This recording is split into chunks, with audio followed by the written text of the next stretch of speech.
Сәлеметсіздер ме оқушылар? Сәлеметсіздер. Отырыңыздар. Көңіл күйлеріңіз қалай? Жақсы. Ал кезекші бүгінгі сабағымызда кім жоқ? Елбай Қойсай Босқол Айсана. Елбай Қойсай Босқол Айсана. Жақсы, отыра қойыңыз. Балалар, бүгін сабақ бастамастан бұрын мен сіздерге бағалау парағын таратып беремін. Бұл бағалау парағында сіздер өткен тақырыпты үй тапсырмасы бойынша жаңа тақырыпқа байланысты тапсырмаларды орындап, өз-өздеріңізге баға қоятын боласыздар. Жақсы ма? Иә. Әр тапсырма бойынша тапсырмаларды орындап отырыңыздар, бағаларды қойып, тапсырмаларды орындап отырамыз.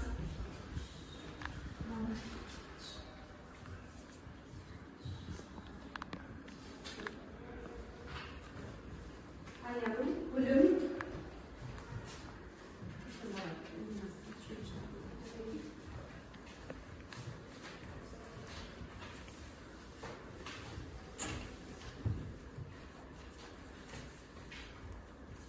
Аяғым, гүлім.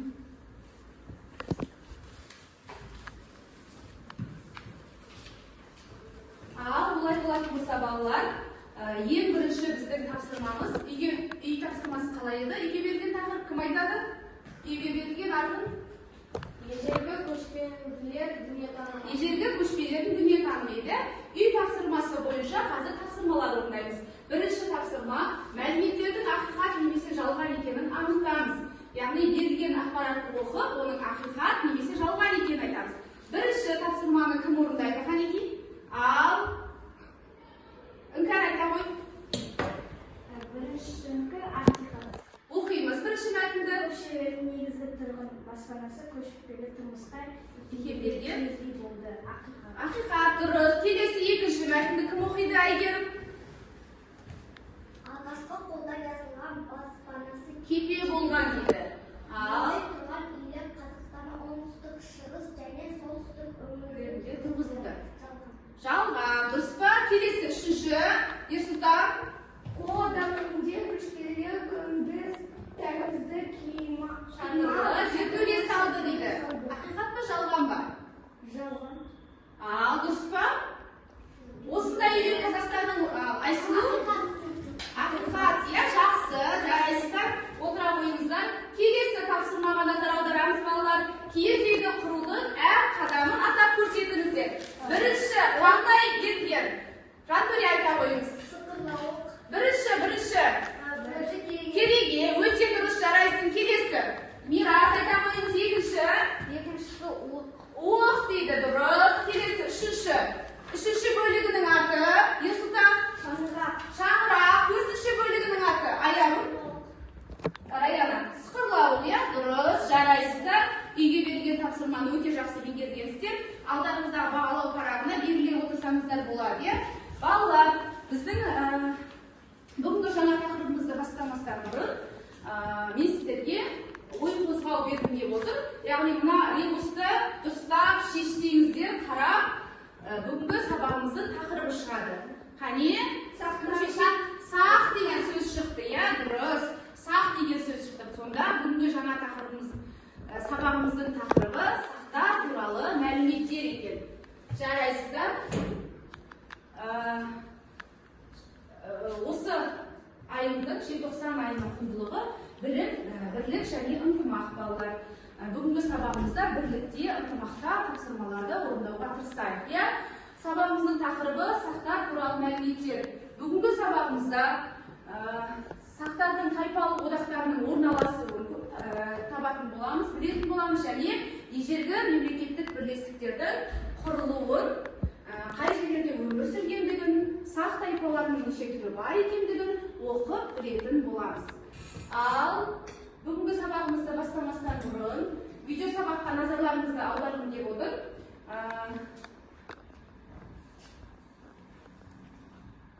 Дерек қалды. Арсып, сақтар туралы қандай деректер сақталған? Жазба деректерде сақтар туралы не айтылады? Грек авторы Геродот сақтар туралы қандай дерек қалдырды? Парсы деректері сақтар туралы не дейді? Сақтардың басқа елдермен соғыстары туралы қандай деректер сақталған? Бехустун сына жазуы мен Авеста туралы қандай мәліметтер бар? Сұрақтарға жауап беруге тырысады. Сақтар туралы қандай деректер сақталған? Сақ бірлестіктері туралы жазба деректер екіге бөлінеді. Бірінші, грек авторларының жазба деректері Геродот, Ксенофон, Птоломей. Екіншісі, парсы сына жазулары, Бехустун сына жазуы тағы басқалар. Жазба деректерде сақтар туралы не айтылады? Мысалы, ежелгі гректер сақтарды дұшпанға қатал, досқа адал және сақтар әлемдегі ең әділ, ең шыншыл халық деп сипаттайды. Грек тарихшылары сақ тайпалары туралы олардың жерлеу ғұрыптары, әдет салты мен күнделікті тұрмысы ұқсас болған деп жазады. Ежелгі грек авторлары сақтарды азиялық скифтер деп атаған. Грек авторы Геродот сақтар туралы қандай дерек қалдырды? Грек авторы Геродот сақтарды массагеттер деп атаған. Ол сақтар туралы қыс кезінде ағаш үйлерде тұрады және киімі мен өмір сүру дағдысы скифтерге ұқсас. Кирдің қаза тапқаны туралы мәлімет жазып қалдырған. Тарих атасы деп аталған Геродот ежелгі дәуірдегі грек тарихшысы, әйгілі тарих кітабының авторы. Ол шамамен біздің заманымыздан бұрынғы 484-425 жылдары өмір сүрген. Геродот көрген, естіген, оқыған материалдарын жинақтап, тарих атты үлкен еңбек жазып қалдырды. Кейіннен Александриялық ғалымдар оның еңбегін 9 музаға сәйкестендіріп, 9 кітапқа бөлген. Геродот өз кітаптарында қандай оқиғаларды сипаттаған? Геродот алғашқы 4 кітабында Лидия, Мидия мемлекеттері, Ахемен әулеті жөнінде жазып, олардың Мысырға, Вавилонға, сақтарға қарсы жорықтарына тоқталады. Қалған 5 кітабы грек парсы соғысына арналған. Мен сіздерге жалғастырып түсіндіре кетейін тақырыпты. Сақтар, сақ тайпалары. Сақ тайпалары негізінен сақ тайпалары 3-ке бөлінеді. Ол Тиграхауда, Парадария және Хаумаварда. Бұл сөздердің мағынасына тоқталып кетейік. Тиграхауда сақтары шошақ көріп киетін сақтар деп аталады. Олар үнемі шошақ көріп киіп жүргендіктен бұл сақтарды Тиграхауда сақтары деген. Ал Парадария сақтары міне Арал теңізі. Арал теңізінің бойында мекендеп, Дарияның бойын мекендейтін сақтар деген мағынаны білдіреді. Келесі Хаумаварда. Хаума сусынын дайындайтын сақтар. Олар қазіргі Түркменстан жерінің Мұрғап аңғарын мекендейді екен. Келесі парсы деректерінде жаңа айтып өттік. Хаумаварда, Тиграхауда, Парадария деп аталатын 3 сақтың тайпалары жөнінде мәліметтер береді. Енді келесі сақ қоғамы балалар 3-ке бөлінеді екен. Ол қоғамы 3 топқа бөлінеді. Жауынгерлер, абыздар, малшылар мен егіншілер. Жауынгерлер қызыл түсті киім киеді, абыздар ақ түсті киім, малшылар мен егіншілер сары, көк түсті киім киеді екен. Олай болатын болса, балалар бүгінгі сабаққа байланысты тапсырмаларды орындаймыз, жақсы ма? Белсенді қатысамыз сабаққа. Ең бірінші сіздерге тарихи диктант орындаймыз. Яғни, мұнда сөйлемдер берілген, төменде кілт сөздер берілген, қалып кеткен сөздерді орнына қоюымыз керек. Орнымызда отырып, дәптерге жазуымызға да болады, балалар. Дәптерлеріңізді ашыңыздар, дәптерге де жазуға болады, немесе тақтаға шығып ауызша айтуымызға да болады. Дәптерлеріңізді ашыңыздар, балалар. Жазамыз, қанекей дәптерімізге орындауға да болады. Бірінші сөйлем. Айсұлу, сен тақтаға айта ғой. Қалған дәптерімізге орындай береміз басқа оқушылар. Грек авторлары сақтарды дұшпанға қатал, досқа адал деп сурет. Жарайсың, өте жақсы. Келесі екінші сөйлем. Мөлдір. Екінші сөйлем. Сонымен қатар, грек тарихшылар сақтарға олар әлемдегі ең қатал, ең әділ халық деп баға берген. Жарайсың, мөлдір. Келесі үшінші ағын. Тиесте деп басталатын сөйлем жалғастырамыз, сақ әйелдері ержүрек, соғыс қаупі төнгенде ерлеріне көмек көрсетіп, ұрысқа араласады деп жазады. Дұрыс, өте жақсы. Келесі, ержұқтан шыға ғой. Геродот пен басқа сақ тайпаларды азиялық скифтер деп атаған. Азиялық скифтер деп атаған. Жақсы, жарайсың. Тақтаға отыра ғой, орныңызға отыра қойыңыз. Ал басқа оқушылар орнымызға жазамыз, иә? Міне оқушылар орнында отыр. Қанекей, бірінші сөйлем, ұшпаққа қатал, досқа адал, дұрыс. Өте дұрыс орындап жатыр Раяна. Келесі тапсырма, балалар. Бірінші тапсырманы оқып аламыз. Содан кейін барып орындаймыз, жақсы ма? Келесі сәйкестендіру тапсырмасы. Сәйкестендіру тапсырмасы. Яғни сақ тайпалары берілген, олардың мекендеген жерін сәйкестендіруіміз керек. Мирас. Қазір. Айша айтасыз, қайда қойыңыз, Айша? Тиграхауда сақтары қай жерде мекендеді? Тақтаға шығамыз, оқушылар тақтаға шығып, Тиграхауда сақтары. Айтайын шамшы, Тиграхауда сақтары. Жетісу өңірінде қоныстаған парсылар шошақ бөлік Келін сақтар деп атайды. Жақсы, дұрыс. Келесі Мирас. Тақтаға шығамыз. Парадария сақтары. Көрсетеміз. Арал маңында мекендеген теңіздің арғы жағында. Дұрыс. Жарайсың, Азиза. Үшінші тапсырма Халмаварда. Халмаварда сақтар арал маңының оңтүстігінде өмір сүрген халық жұртының дәлелетін сақтар деп Жақсы, дұрыс. Дұрыс айтты ма оқушылар? Дұрыс, жақсы. Келесі. Енді жаңа айтып өттік, иә, сақтар туралы ежелгі грек ғалымы Геродоттың еңбектерінде, Страбонның еңбектерінде, Ктесийдің еңбектерінде кездеседі деп. Енді осыған байланысты біз тапсырмалар орындаймыз. Страбон деректерінде сақтардың өмірі туралы қандай ақпараттар кездеседі? Қандай ақпараттар кездеседі Страбонның еңбегінде? Ал, ешқандай айта қойыңыз, орныңызда тұрып жауап бере беріңіз. Олар егіншілікпен айналыспайды, балық аулайды, сүт ішеді, күнге табынады. Дұрыс, толықтырамыз ба? Тағы да толықтырып кетейік. Арғы. Толықтыра ғой. Олар кигіз үйде тұрды, және олар аттың үстінде жаяу да соғыса алады деп жазған екен. Ал Мирас толықтырам дейді. Олар сүт ішеді, және де олар сақтар олар өте мерген және садақтармен қаруланған деп айтқан, иә? Келесі ғалым бізде кім? Геродот. Геродот жайлы не білеміз? Кітабымызды ашып қоямыз. Геродот жайлы не білеміз? Қане? Мөлдір. Геродот біздің заманымызға дейін 484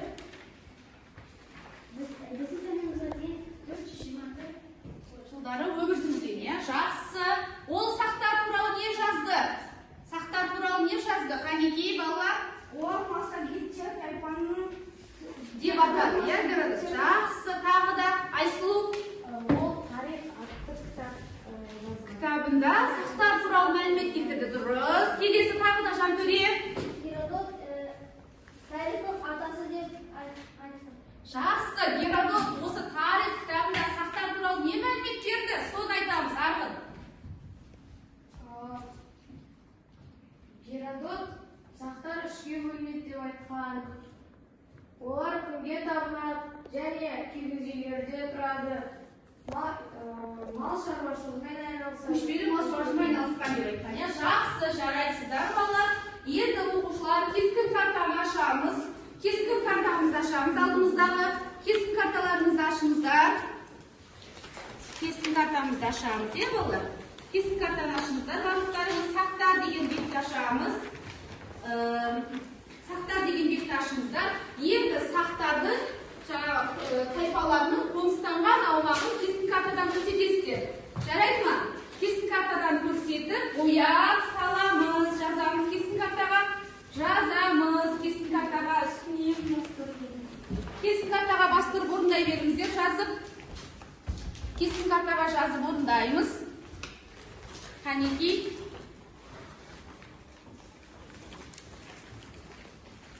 Кескін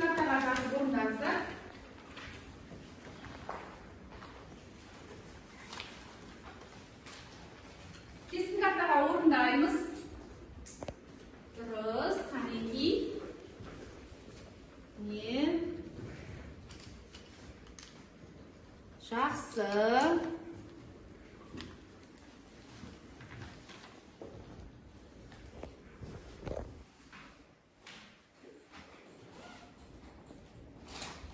Ал. Орындай беріңіздер. Үш тайпаларды қоныстандырып мекендеген жерлерін көрсетеміз. Мекендеген жерлерін көрсетеміз. Кесім картамызды ашамыз. Атласты ашамыз. Тайпаларды көрсеткен мекендеген жерлерін ашамыз.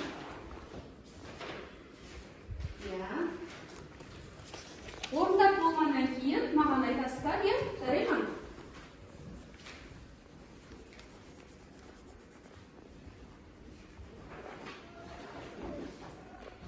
Орындап болса, болып қалдық па балалар? Ал кім айтады еді? Кезек-кезегімен сақ тайпалардың қоныстанған жерін көрсетеміз. Кесім картамызды ұстап тұрып.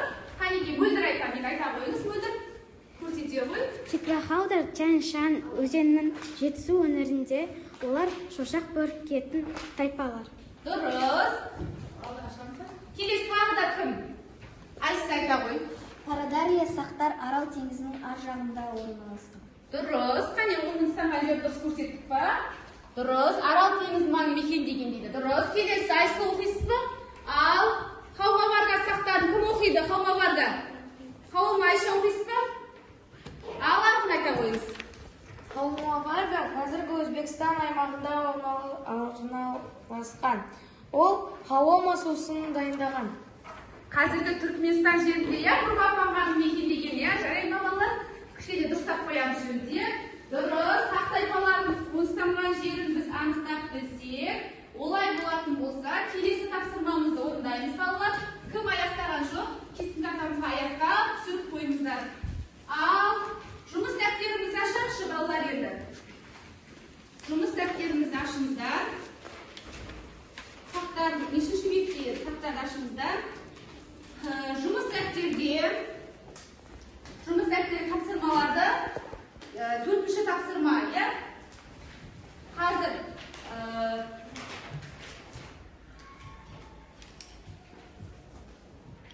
Wordpool платформасында тапсырмалар орындайсыздар қазір.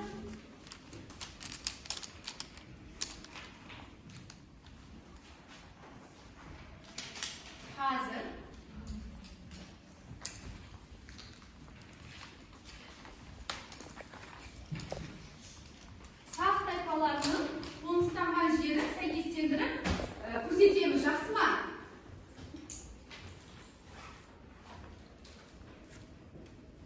Қазір кішкене кешігіп ашылып жатыр. Назарымыз экранда болсын, экранға қараймыз балалар. Ал сақ тайпалар берілген, қоныстанған жерін табуымыз керек. Белсенді қатысайық сабаққа. Қанеке, Айша шыға қойыңыз. Раяна, Айша шыға қой.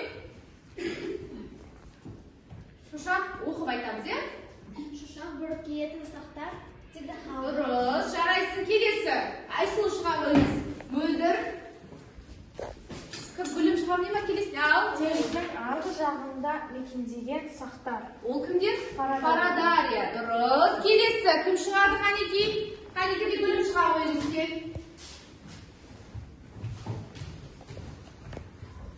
Хаума сусын Дайын сақтар. Хаумаварга. Өте дұрыс. Жарайсыздар. Балалар, енді келесі кезекте біз жұмыс дәптерімізді ашып, 5-ші тапсырманы көрдіңіздер ма? Деректер берген. Төменде көрсетілген еңбектер мен тарихи деректер сақтар туралы мәлімет беретін қандай дерек көздеріне жатады? Сәйкестендіресіздер. Ежелгі парсы дерегі және антикалық деректер берген. Осыны мысалға Геродот жазбасы антикалық дерек па, парсы дерегі ма? Сөйтіп сәйкестендіріп белгілейміз. Яшықты сәйкес түске бояуға болады, немесе көрсетуге де болады. Ал бірінші Ариан, Полин, Диодор, Плинийдің еңбектері қай деректер жатады?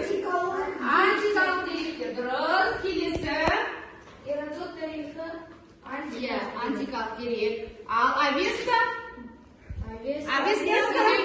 Парсы дерегі. Дұрыс. Парсы дерегі. Дұрыс айтады. Келесі жазбасы ішкі бақсы деректер. Қарсы дерегі дұрыс.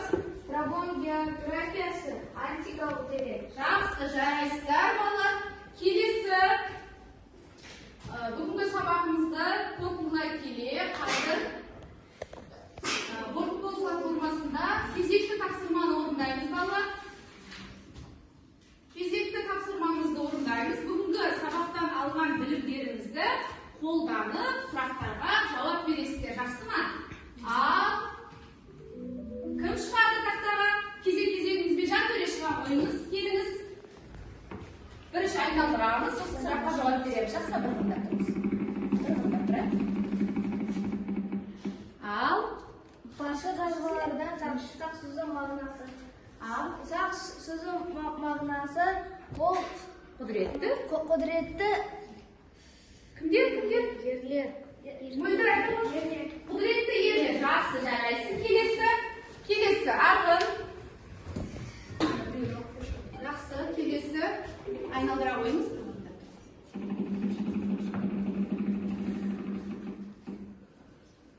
Оқи ғой. Сақ Айлерінің ержүрек екендігін жазған кім? Кім? Тести. Дұрыс. Келесі сұрақ. Кім шығады? Ерсұлтан келе ғой. Ерсұлтан. Қане айналдыра қойыңыз. Ал қандай сұрақ түседі екен Ерсұлтанға? Сақтардың Кәсібі. қандай кәсібі? Сақтардың кәсібі ол балық аулау. Немен айналысты? Көшпелі мал шаруашылығы. Дұрыс, көшпелі мал шаруашылығы. Келесі, қанекей кім шығады сұраққа? Оқушылар, мөлдір шыға қойыңыз, келіңіз. Айналдыра қой.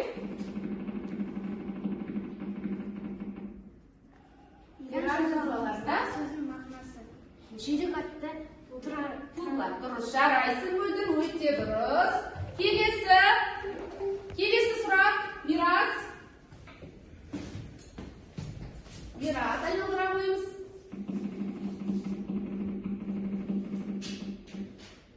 Шошақ бөліп келетін сақтар қалай? тиграхалды. Дұрыс, жарайсың. Келесі сұрақ, Раяна. Келесі, Үңкәр.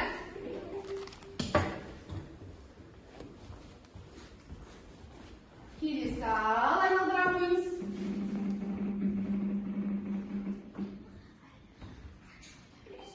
Оқимыз сұрақты. Геродот. Сақтарды Қалай атады? массагеттер және азиялық скифтер. Жақсы, жарайсыз. Келесі сұрақ. Қанекей балалар белсенді қатысамыз. Айсұлу, келе қойыңыз.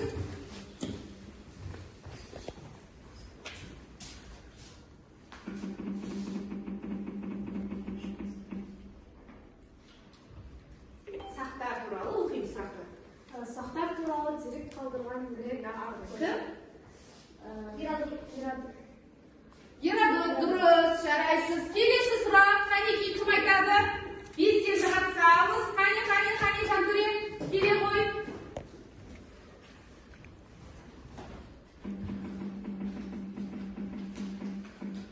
Геродоттың еңбегі қалай аталады?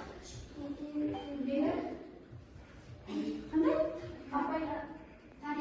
Тарих деп аталады екен. Жақсы. Келесі соңғы сұрақ. Балалар белсенді қатысамыз. Қанекей? Мирас. Соңғы сұрақ қалай екен?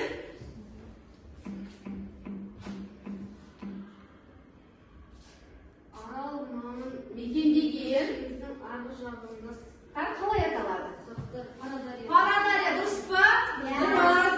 Олай болатын алдымыздағы бағалау парамыз отырдық па? Отырдық, барлығымыз. Отырмасақ өзімізге бал қояйық. Қанекей, сен өткен тақырыпқа үй тапсырмасына қатыстыңыз ба? Жаңа тақырыптың тапсырмаларын орындадыңыз ба? Барлығының балын қойып, маған тапсырамыз балалар. Қанекей, мен алайын. Одан кейін мен өз бағамды сіздерге қоямын. Жаңағы колесо орындадық қой тақтада. Соны орындағанымызды, иә? Иә. Ал, балалар. Қанекей. Енді балалар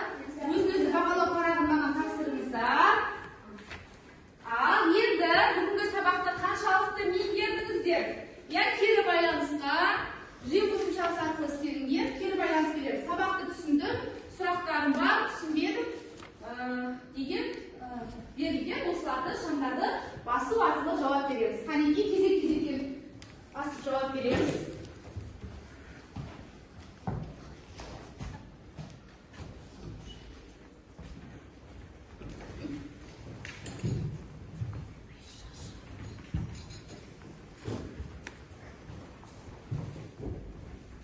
Ал келесі оқушылар кезек-кезек арғын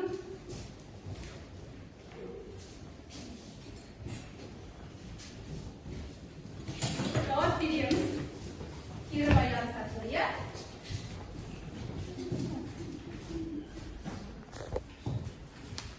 Ал